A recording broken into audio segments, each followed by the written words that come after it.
Amigas y amigos que hacen el favor de vernos todas las noches en este programa de Contextos que se transmite de lunes a viernes por las redes del periódico Ultimátum. Muchas gracias por estarnos viendo esta noche y le doy la bienvenida a la maestra Enriqueta Burelo. Buenas noches. Hola, buenas noches, Ricardo, y a todos quienes nos ven y escuchan a través de las redes sociales. Y bueno, vamos a esperar que en el transcurso de la transmisión se unan nuestros compañeros para comentar, añadir sus puntos de vista en el análisis de las noticias que vemos noche tras noche aquí. Y bueno, yo creo que no hay el tema obligado para el día de hoy y por supuesto para el día de mañana, pues es ya el tercer informe, al menos el tercer informe oficial del presidente Andrés Manuel López Obrador en el tercer año del tercer informe correspondiente a su tercer año de gobierno y que coincide con la publicación de su libro A la mitad del camino. Y en la mañanera de este día, el presidente anunció que iba a rendir su informe a las 10 de la mañana en el Salón Juárez de Palacio Nacional, que iba a ser un evento sobrio, sencillo, y que solamente iba a estar limitado a los miembros del gabinete y posiblemente se va a invitar a los gobernadores. Pero pues va a ser un grupo bastante reducido.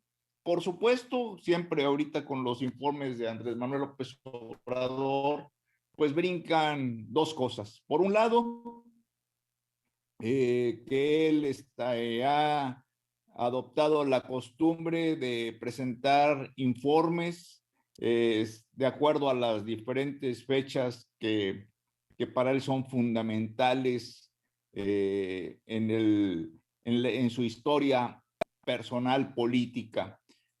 Así lo hizo cuando fue el aniversario de la fundación de Morena, cuando fue el aniversario del triunfo en las urnas, pero bueno, lo que es el tradicional informe de gobierno que se rinde ante el Congreso cada 1 de septiembre, pues este es el oficial, digamos, el que corresponde a este año del sexenio.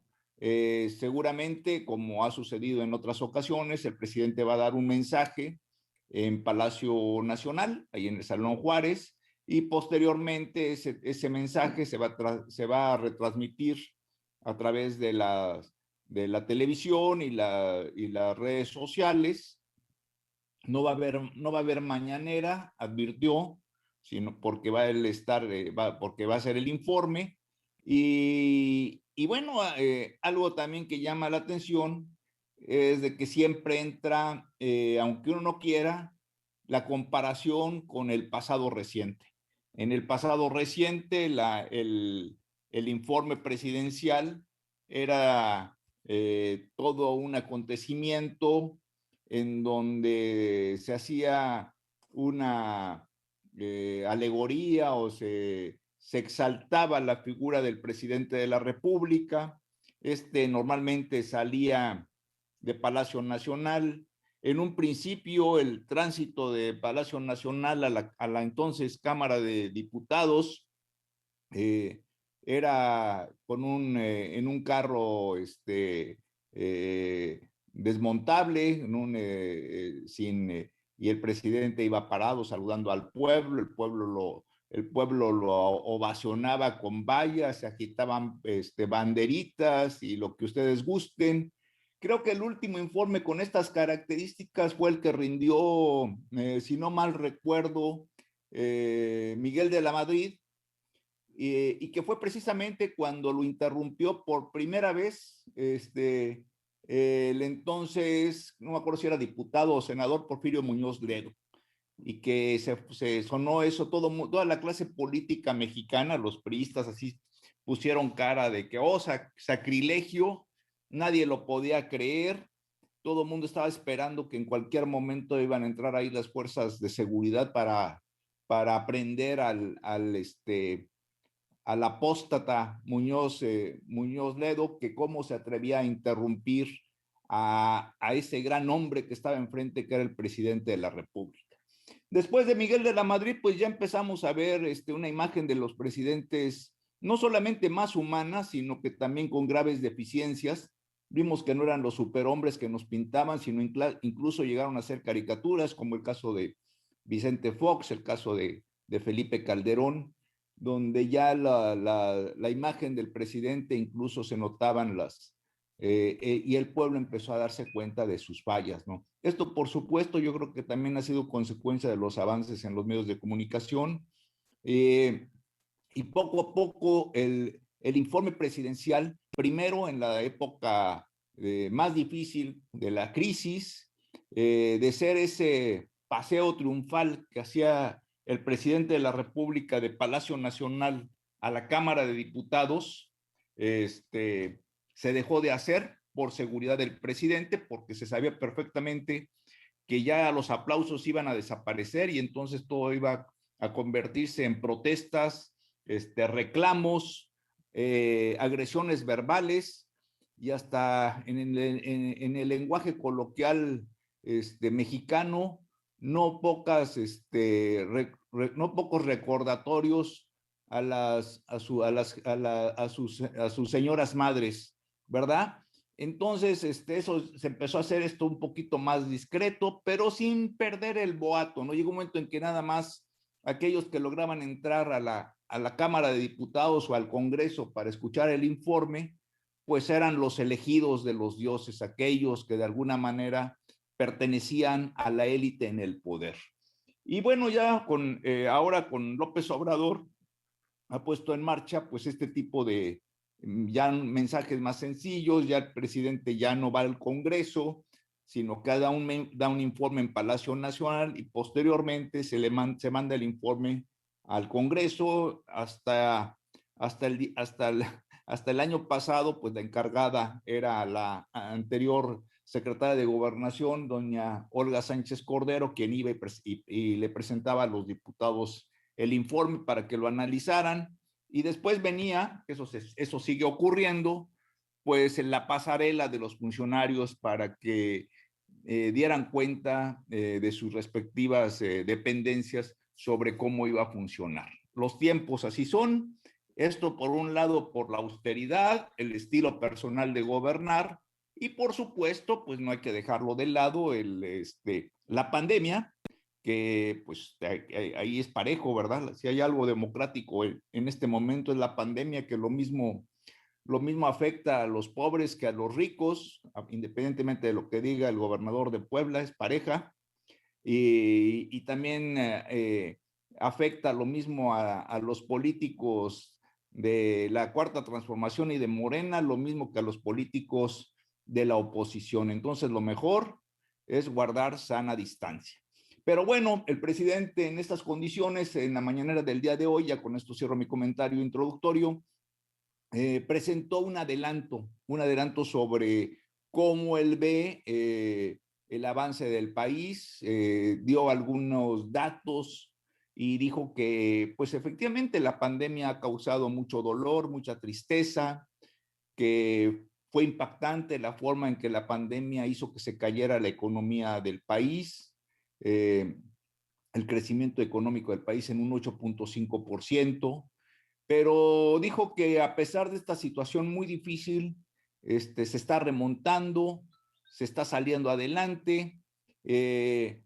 También habló de que incluso la crisis, no solamente de México, pero en el caso concreto, cómo nos afectó a México, esa paralización de la economía a nivel nacional y a nivel mundial, hizo que el peso mexicano se devaluara, que llegó a estar en 25 pesos por dólar, pero finalmente fue controlado.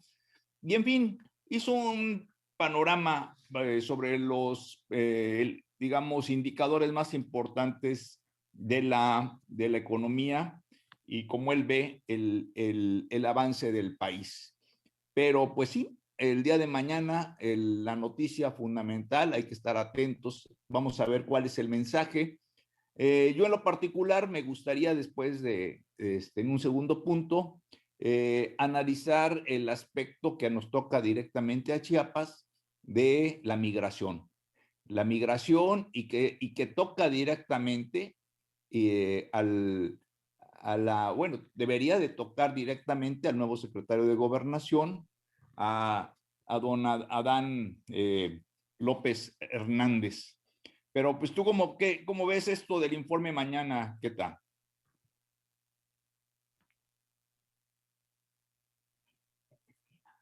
Hemos llegado a la mitad del camino, como también se llama el libro que hoy dio a conocer el presidente de la República, ¿verdad?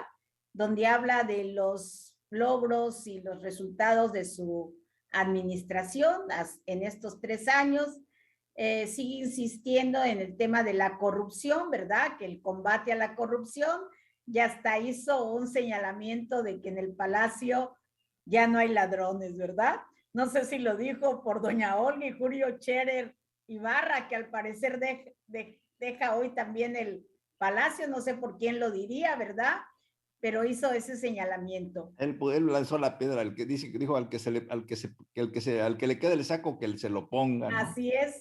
Y luego también va a elegir el monumento a Juárez, que él siempre ha magnificado como uno de sus héroes patrios, ¿verdad? Siempre se refiere a Benito Juárez como uno de los exponentes, ¿no? De lo que él considera un buen mandato, y creo que es una de las transformaciones de las que él habla, ¿no?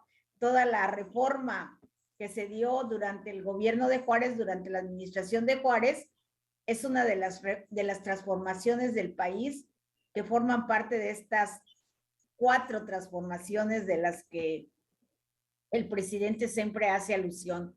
Y además, también es curioso porque recurre a esa frase de hechos, no palabras, que aquí en Chiapas, nos trae muchos recuerdos, primero de don Juan Sabines Gutiérrez y posteriormente de su hijo Juan Sabines Guerrero, quien la retoma, ¿no? Pero creo que es una frase que supongo con las mismas palabras o con diferentes palabras, pero el mismo significado, ha sido utilizada por diversos políticos en otras partes del país, ¿no? Llegamos a la mitad del camino con un México dividido. Bueno, nunca hemos estado del todo unidos, ¿no? Pero hoy se ha polarizado por una serie de enfrentamientos con la prensa, con los grupos de empresarios en un momento dado, con diversos grupos que conforman los actores políticos del país, y luego vienen las reconciliaciones, porque creo que ahora ya está en mejor relación con el sector empresarial, ¿no? Que inicialmente, a pesar de que tuvo de asesor al dirigente empresarial de Monterrey, inicialmente a Romo, ¿no? Pero creo que como que Romo no logró cuajar esa relación y se fue del gabinete. No sé si solo del gabinete, sino también de la amistad del presidente, o si se conserva la amistad, pero creo que finalmente no hubo esa posibilidad de utilizar a Romo como el enlace con el sector empresarial. Yo recuerdo que cuando fue jefe de gobierno, Andrés Manuel López Obrador, él tuvo una muy buena relación con Carlos Slim desde esa época, ¿no? Juntos reconstruyeron el centro histórico, que era una tarea titánica y que además exigía mucha inversión, ¿no? Y recursos, y creo que se hizo un buen trabajo en el centro histórico. A mí es un área de la ciudad que disfruto mucho caminar, recorrer todas esas calles históricas de la ciudad, y realmente se hizo un buen trabajo en esa época en el centro histórico. Se recuperaron muchos edificios.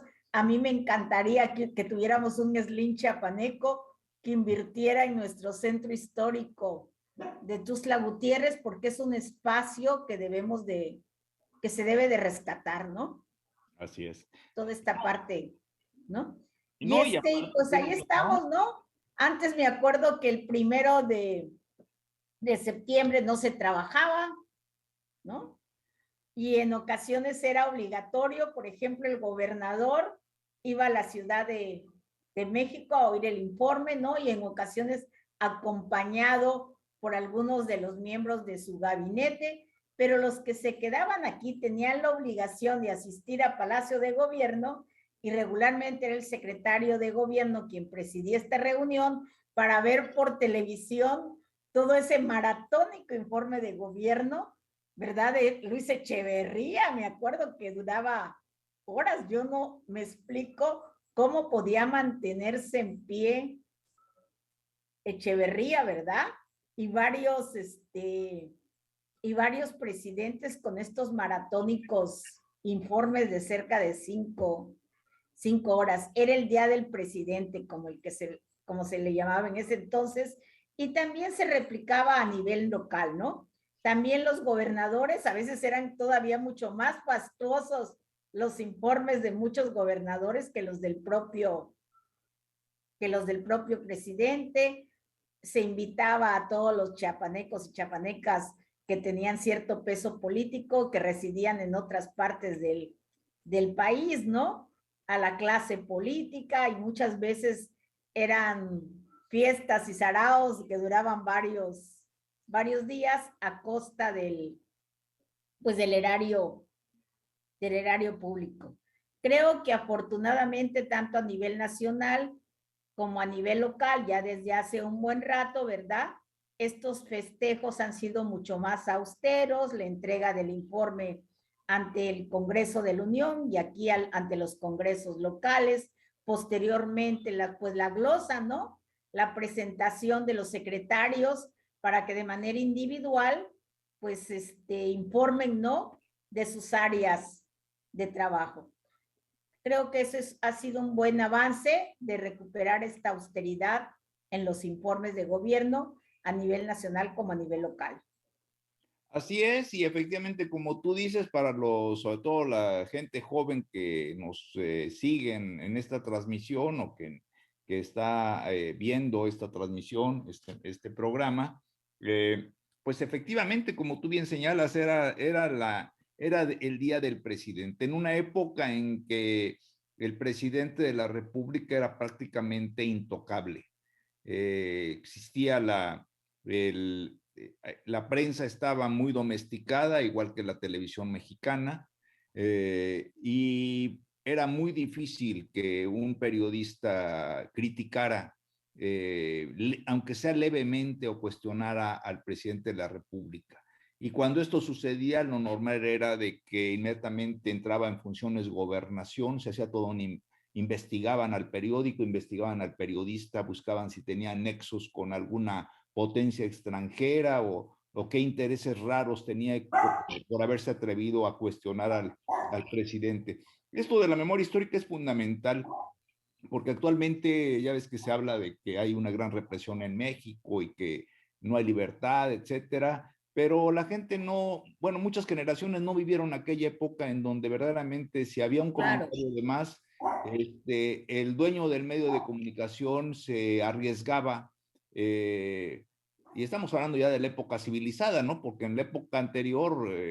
pues yo creo que era cárcel o desaparición. O destierro, ¿no? O desaparición.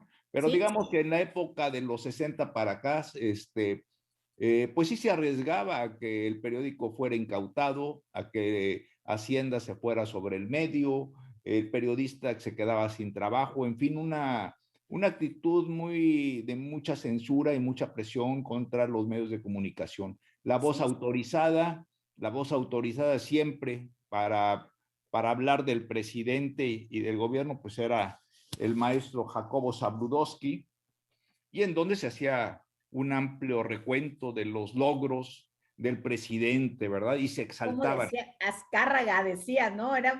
Que era el soldado del presidente, ¿o cómo el primer soldado del PRI, El Eso primer decía, soldado del PRI, decía Azcárraga, eso ¿no? decía Azcárraga. Y por supuesto, pues todo lo que eran las represiones, las matanzas. No olvidemos que durante la época de Adolfo López Mateos, que es considerado como un buen presidente para México, el presidente que viajaba, el presidente Adolfo López viajero, Paseos, ¿te acuerdas que le Adolfo López decían? Mateos, sí, pero durante su sexenio fue asesinada la familia de Jaramillo, Jaramillo, ¿no?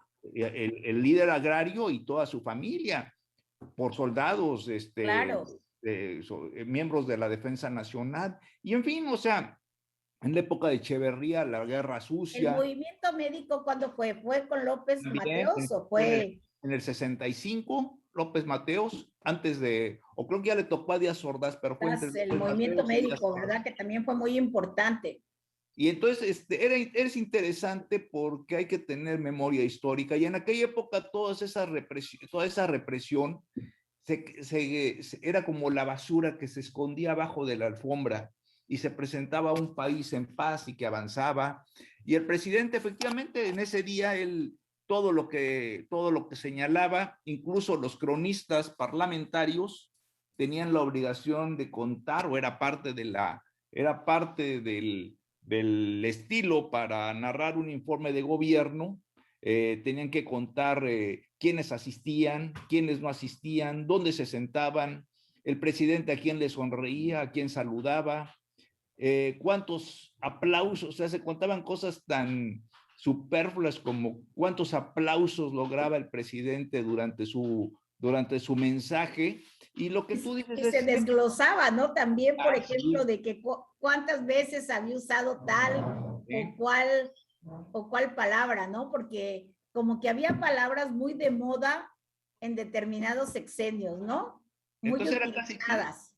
era casi como estar, o sea, guardando las proporciones y con todo el respeto para los ministros de las religiones, pero era casi como estar leyendo un texto religioso y estar reflexionando cada una de las frases que el presidente soltaba en el informe presidencial. Así Y, es. y bueno, pues todos los demás teníamos, no, ahora sí, los empleados de gobierno tenían la obligación de sentarse ahí a aburrirse, a escuchar el famoso informe de gobierno en sus respectivas dependencias, y al resto de los ciudadanos, pues no nos quedaba más que o chutarnos el informe de gobierno, escucharlo, o apagar el radio, porque aparte todas las estaciones del cuadrante se enlazaban con se enlazaban con la Radio Nacional para escuchar el importante informe del presidente de la República en turno.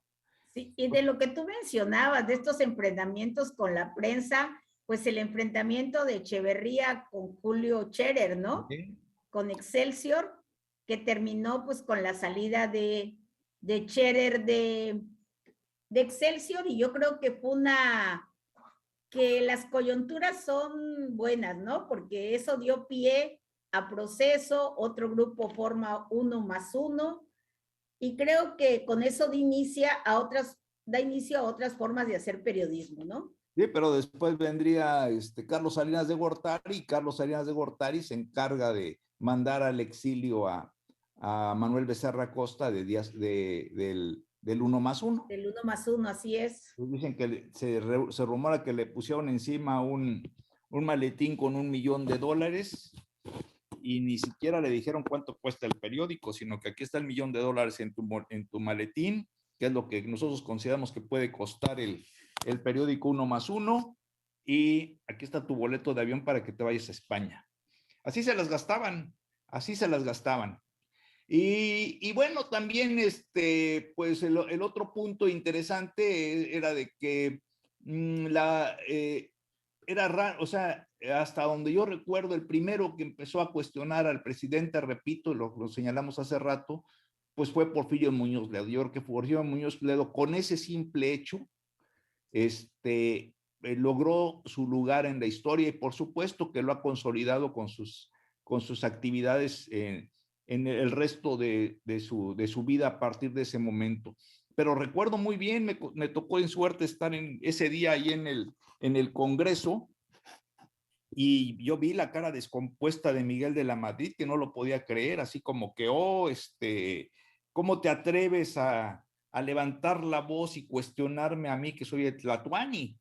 ¿Verdad? Y había Así un es. gobernador de Baja California, Moreira, creo, no, un gobernador que era general, era Ah, del, sí, sí. este, Ay, pero también era interesante ese gobernador. Pero creo que ese gobernador fue asesinado en México en un robo, ¿no? no sé exactamente, pero ese gobernador era de Baja California Norte y me acuerdo, y era un militar, pero me acuerdo que agarró la puntada de que después de ese señalamiento, cuando Miguel de la Madrid vino de regreso, él agarró y se sumó al grupo de guaruras y guardaespaldas que iban a un lado del carro presidencial, y él también se puso a correr al lado del carro del presidente. En fin, en aquella época se veían actitudes que ahorita, pues la verdad nos parecen ridículas, y grotescas, y que la verdad dan risa, pero así era el México de aquellos años. Ahora, como bien sabemos, es un aspecto más republicano, más austero, y pues vamos a ver qué nos va a informar mañana el presidente. Por supuesto, ya las posiciones en este México que está dividido, en este México que está polarizado, ya se han adelantado posturas en el sentido de que no va a decir nada nuevo, etcétera. Pero para seguir adelante y aprovechar el tiempo, déjame comentar que el presidente, en el mensaje que dio hoy en la mañana, habló de varias cosas, habló del avance de la economía, de cómo están las perspectivas, pero creo que eso lo va a detallar mañana con más calma y más a fondo en el informe que escucharemos. Pero algo que me llamó mucho la atención fue que hizo mención al nuevo secretario de Gobernación, don Adán Augusto López Hernández, quien dijo, textual, que lo iba a ayudar para hacerse cargo de todos los asuntos públicos políticos, la relación con los gobernadores, la relación con la Fiscalía General de la República, con el Poder Judicial, en especial con la Suprema Corte de Justicia, y sobre todo también con el Poder Legislativo. Y en especial se refirió a las 3 nuevas iniciativas de reforma que dijo va a enviar al Congreso. Una va a ser para fortalecer a la Comisión Federal de Electricidad, otra para fortalecer a la democracia, que esto podría La incluir reforma al INE, ¿no? al Instituto Nacional Electoral, efectivamente. Y a la Y Guardia Nacional creo que y hay la también una, tercera ¿no? es que la Guardia Nacional pase a formar parte de la Secretaría de la Defensa. Y aquí es interesante porque aunque la política migratoria, según la ley de 2011, también es competencia de la Secretaría de Gobernación, al menos así está en la ley, pues todo parece indicar que va a seguir a cargo de la Secretaría de Relaciones Exteriores, a cargo de Marcelo Ebrard. Y López Obrador también en la mañana fue claro al señalar que la relación con Estados Unidos y todo lo que tiene que ver con la política exterior, de acuerdo a lo establecido en el artículo 89 constitucional, es una función que le corresponde al presidente de México, pero dijo, ¿qué hago sin Marcelo si no me ayuda en las relaciones? Entonces, pues esto... Porque, pero la anécdota, ¿no? Con Marcelo y y la migración, ¿no? No sé si recuerdas que la actual esposa de Marcelo Ebrard es hondureña. Ajá. Y entonces cuando vino un golpe de estado en Honduras, que duró creo no sé si unos días o algo así, ella se quedó como desamparada y casi llegó Marcelo Ebrard en calidad de El Salvador, ¿no? Del caballero andante, ¿no? Y fue en esas épocas que se hizo el noviazgo de Marcelo Ebrard y que se casa, ¿no? Entonces Es, tiene mucha experiencia también en cuestiones migratorias. cuestiones migratorias, pero fíjate que hay una cosa ahí, entonces todo esto indica que la política migratoria va a seguir en ese rejuego entre, por un lado, relaciones exteriores y las dependencias que en última instancia dependen de gobernación, y que en palabras más simples es la política original que impulsó el presidente, que es respeto a los derechos humanos y apoyo a todo aquel que cruza nuestras fronteras, y por el otro lado, aunque no lo dicen abiertamente, la gran contradicción que esto significa que México adopte un papel de muro de contención y principalmente Tapachula, que Tapachula se ha convertido en una especie como de base de receptora y de control de los grupos de migrantes, y esto Tapachula pues se ha convertido en una olla de presión que valga decir, pues estalló la semana pasada, el pasado fin de semana, justo cuando el presidente andaba acá, y en donde por otro lado pues se observa por ese teléfono descompuesto, esa contradicción de posiciones entre las dos instituciones más visibles, aparte de Relaciones Exteriores, que es el Instituto Nacional de Migración y la COMAR, que es la Comisión Mexicana de Ayuda a Refugiados, y que estalló con los recientes migrantes haitianos que se cansaron de estar observando este juego de ping-pong o de voleibol en donde una dependencia echaba la bolita al otro y decidieron avanzar para finalmente pues ser reprimidos por la Guardia Nacional y por funcionarios del Instituto Nacional de Migración.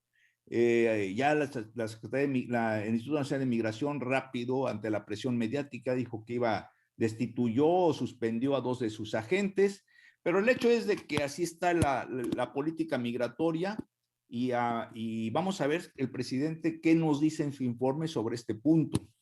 Sí, porque fíjate que durante muchos años, ¿no? En varias administraciones, la política migratoria pues dependía de la Secretaría de Gobernación.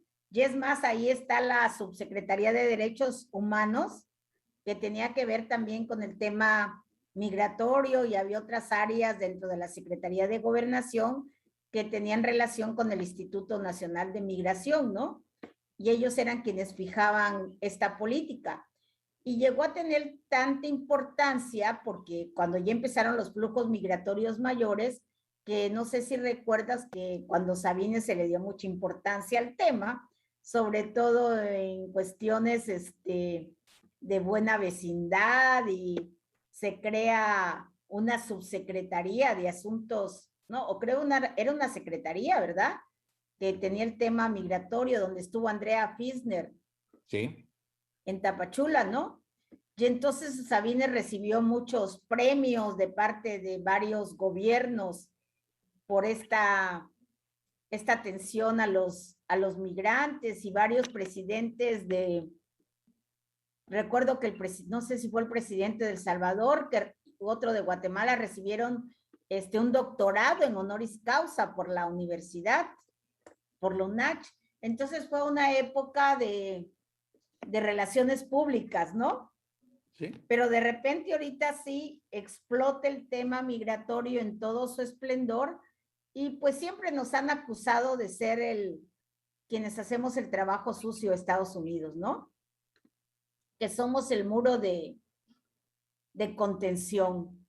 Pero una posición que México no la tenía y que está ¿Sí? marcado a partir de 2019. Incluso en el primer informe de gobierno del presidente López Obrador se ve todavía esa política humanitaria Exacto. y que se trunca en mayo del 2019 cuando Trump, acuérdate que cuando Trump amenaza con poner aranceles. Los aranceles famosos, ¿no? Desde 5 hasta 25% si México no agarraba y evitaba el paso de los indocumentados por su territorio. Y en ese momento, el que va a negociar a Estados Unidos es Marcelo Ebrard. Y el grupo no va a la secretaria de Gobernación, o sea, se convierte esto ya de ser una situación de política migratoria interna en ser un asunto de política exterior bilateral con Estados Unidos. Ahora bien, pues ya el presidente ya informó que cuando ya se fue Donald Trump, ya informó que en junio creo tuvo una reunión con Kamala Harris, la vicepresidenta de Estados Unidos, ya ves que anduvo por acá por Centroamérica. Dijeron que se iban a buscar soluciones a las causas profundas de la migración, y el 6 de agosto volvió a tener otra llamada. En fin, vamos a ver qué nos dice mañana el informe sobre estos temas, y seguramente en la noche pues lo comentaremos. Ya se nos acabó el tiempo, Keta. Muchas gracias. Muchas gracias. Hasta luego, buenas noches a quienes nos estuvieron escuchando y viendo a través de las redes sociales de Ultimátum. Nos vemos mañana. Mañana nos vemos. Y un saludo a nuestro amigo Juan Carlos Calimayor, que ya está reponiéndose de su operación. Sí, nos da gusto eso también. Un saludo para Juan Carlos. Hasta luego. Hasta luego.